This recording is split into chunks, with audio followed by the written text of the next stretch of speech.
परिचय। पिताजी, मैं बहुत भूखा हूं। क्या फ्रिज में कुछ फल रखा है? हाँ बेटा, लेकिन कोई भी फल लेने और खाने से पहले अपने हाथ और उसके बाद फल को धो लो। लेकिन क्यों पिताजी? देखिए, वे साफ हैं।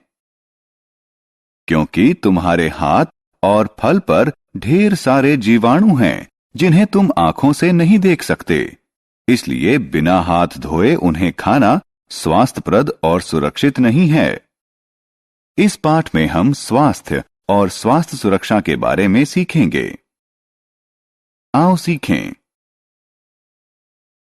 अपनी ज्ञानेंद्रियों को स्वच्छ रखना। शरीर के अन्य अंगों का कैसे ध्यान रखें, इसका वर्णन करना। व्यायाम और शारीरिक मुद्रा का महत्व समझना। विद्यालय स्वास्थ्य क्लब को जानना। ज्ञानेंद्रियां। प्यारे दोस्तों, मैं आपका दोस्त सैम। आइए सबसे पहले हम यह याद करें कि हमारे शरीर में कौन सी ज्ञानेंद्रियां होती हैं। हमारे शरीर में 5 ज्ञानेंद्रियां आंख, कान, नाक, जीभ और त्वचा मौजूद हैं। वास्तव में हम अपनी ज्ञानेंद्रियों की सहायता से हमारे बाह्य संसार से संवाद करते हैं, इसलिए इनका ध्यान रखना बहुत जरूरी है। अब आइए हम चर्चा करें कि अपनी ज्ञानेंद्रियों को स्वस्थ और स्वच्छ कैसे रखते हैं। आंखें। आइए पहले आंखों की चर्चा करें। आंखें दृश्य की ज्ञानेंद्रियां हैं। अपनी आंखों का ध्यान रखने के लिए हमें कुछ उपयोगी सुझावों का पालन करना चाहिए, जो निम्न प्रकार हैं। अपनी आंखों को ठंडे पानी से नियमित धोएं। सदैव पर्याप्त प्रकाश में अध्ययन करें। ताजे फल और हरी सब्जियों का नियमित सेवन करें। नाक और कान। अब आइए नाक के बारे में बात करें। नाक हमें सांस लेने और सूंघने में सहायता करती है। इस ज्ञानेंद्रिय की देखभाल करने के लिए कुछ उपयोगी सुझावों का पालन करना चाहिए, जो निम्न प्रकार हैं। अपनी नाक साफ करने के लिए साफ और मुलायम कपड़े का प्रयोग करें। छींकते समय अपनी नाक को ढकें, जिससे जीवाणु हमारे आसपास के वातावरण में न फैलें। अगली ज्ञानेंद्रिय कान है। कान सुनने में हमारी सहायता करते हैं। कानों की देखभाल करने के लिए कुछ उपयोगी सुझावों का पालन करना चाहिए, जो निम्न प्रकार हैं। कानों को साफ करने के लिए रुई के बड का उपयोग करें। बहुत तेज आवाज से बचें। जीभ और त्वचा। जीभ एक अन्य ज्ञानेंद्रिय है। जीभ हमें भोजन का स्वाद चखने में मदद करती है। जीभ की देखभाल के लिए हमें कुछ उपयोगी सुझावों का पालन करना चाहिए। हमें जीभ छिलनी से जीभ को आहिस्ता से साफ करना चाहिए। क्या आप जानते हैं कि ज्यादातर जीवाणु दांतों में नहीं, बल्कि जीभ पर पाए जाते हैं। 5वीं और आखिरी ज्ञानेंद्रिय हमारी त्वचा है। असल में यह स्पर्श करने और महसूस करने की इंद्रिय है। त्वचा शरीर का सबसे खुला अंग है, इसलिए इस पर जीवाणु के विकसित होने की संभावना तुलनात्मक रूप से सबसे ज्यादा होती है। अपनी त्वचा की देखभाल करने के लिए हमें कुछ उपयोगी सुझावों का पालन करना चाहिए, जैसे कि प्रतिदिन स्नान करें, प्रतिदिन कपड़े बदलें, घावों को पूरी तरह से साफ करें और उन पर दवाई तत्काल लगाई जानी चाहिए। अपनी त्वचा को स्वस्थ और चमकदार रखने के लिए संतुलित आहार लें और विभिन्न प्रकार के मौसमी फलों का सेवन करें। आओ खेलें। दोस्तों, अब तक आपने ज्ञानेंद्रियों और उनके उचित देखभाल के बारे में जाना। अब आज हमने जिस विषय की चर्चा की, उस पर आपकी जानकारी की परीक्षा का वक्त आ गया है। सही उत्तर चुनने के लिए सही या गलत बटन पर क्लिक करें। मुंह और दांत। अब आइए हम इस पाठ के अगले विषय पर चलें। यह विषय है अन्य अंगों की सफाई। आइए सबसे पहले मुंह की सफाई के बारे में बात करें। एक स्वस्थ मुंह के लिए प्रतिदिन मंजन करना, जीभ साफ करना, मसूड़ों की मालिश करना और कुल्ला करने की आवश्यकता होती है। आइए अब दांतों की सफाई के बारे में बातें करें। दांत हमें भोजन को चबाने और पीसने में सहायता करते हैं।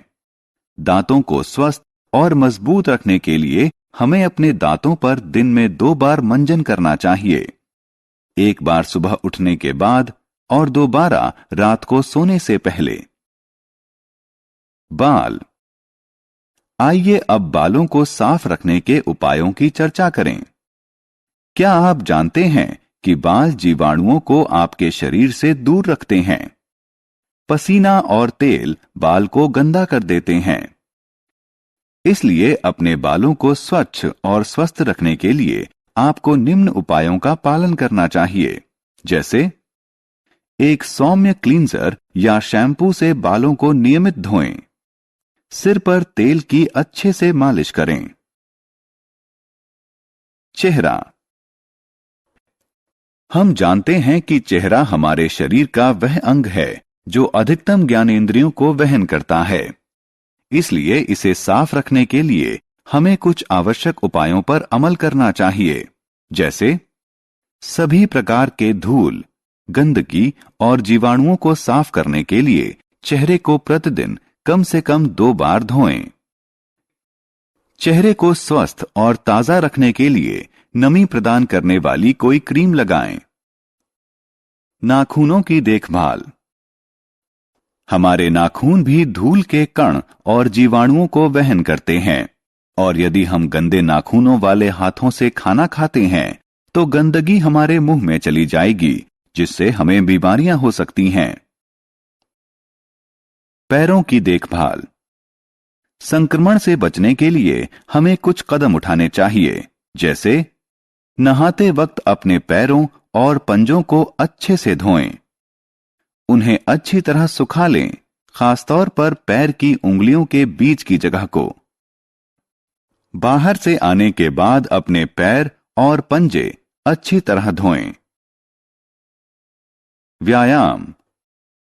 यदि हम स्वस्थ और दुरुस्त रहना चाहते हैं तो हमें नियमित व्यायाम करना चाहिए, क्योंकि व्यायाम करने से आप ऊर्जावान रहते हैं, आपके शरीर का वजन सही रहता है, शारीरिक और मानसिक रूप से दुरुस्त रहते हैं। शारीरिक मुद्रा का महत्व। आइए अब हम एक और रुचिकर विषय शारीरिक मुद्रा का आनंद लें। शरीर के उचित विकास के लिए उचित शारीरिक मुद्रा आवश्यक है। एक अच्छी शारीरिक मुद्रा में हमारे कंधे सीधे, पेट अंदर, सिर ऊपर उठा हुआ और ठुड्डी जमीन के समानांतर होनी चाहिए। क्या आप अच्छे शारीरिक मुद्रा का लाभ जानते हैं? ठीक है, अब मैं आपको बताऊंगा। यदि आपकी शारीरिक मुद्रा अच्छी है तो सांस लेना आसान होगा, रक्त संचरण और आहार पाचन सुधरेगा, नसें और जोड़ मजबूत होंगे, आपकी आवाज साफ होगी। विद्यालय का स्वास्थ्य क्लब। हम सभी जानते हैं कि कुछ विद्यालयों में स्वास्थ्य क्लब होते हैं। क्या आप जानते हैं कि यह क्या है? वास्तव में विद्यालय स्वास्थ्य क्लब वह स्थान है जहां बच्चे सीखते हैं भोजन की स्वस्थ आदतें, व्यायाम, योग आसन, स्वच्छता, पर्यावरण अनुकूल गतिविधियां और स्वास्थ्य जागरूकता। हमने क्या चर्चा की? आंख, कान, नाक, जीभ और त्वचा हमारी ज्ञानेंद्रियां हैं। हमें उन्हें स्वच्छ और स्वस्थ रखना चाहिए। हाथ, चेहरे, नाखूनों, पैर और दांतों की सफाई भी अच्छे स्वास्थ्य के लिए आवश्यक है। नियमित व्यायाम और अच्छी शारीरिक मुद्रा स्वस्थ शरीर के लिए सहायक हैं। विद्यालय का स्वास्थ्य